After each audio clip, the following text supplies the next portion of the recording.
Sino kaya ang tinutukoy ni Miss Universe 2015 Pia Alonzo Wurtzbach sa mga hugot niya habang nag-makeup? At pambansang Bay Alden Richards, sorpresang na-reunite sa kanyang dating guro na nagtuturo na sa Dubai. Ang Star Bites sa Tinilar Santiago.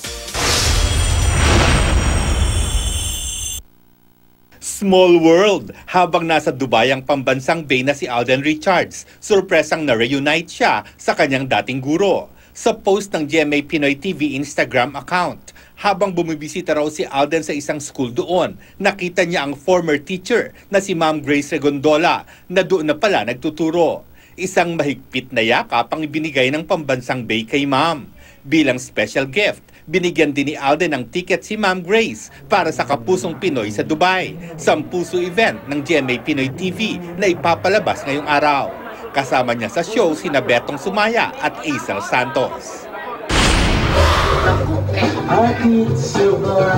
Tila humuhugot naman si Miss Universe 2015 Pia Alonzo Wurtzbach habang nagme-makeup sa kanyang pinakabagong Instagram post.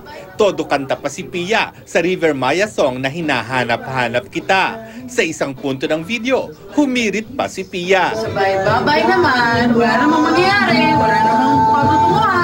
Napakapal pa raw ang contour ni Pia. May ilan tuloy na followers ni Pia na tinag sa post. Ang Instagram handle ng sexiest doctor alive na si Doc Mike. Matatanda ang ilang beses spotted si Pia at si Doc Mike at maraming followers ang pinuri ang kanilang chemistry.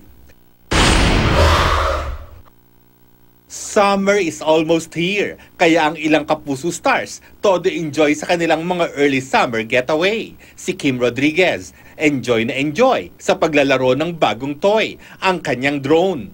Ilang beses pa niyang sinubukan ng drone sa beach para makapture ang beautiful scenery.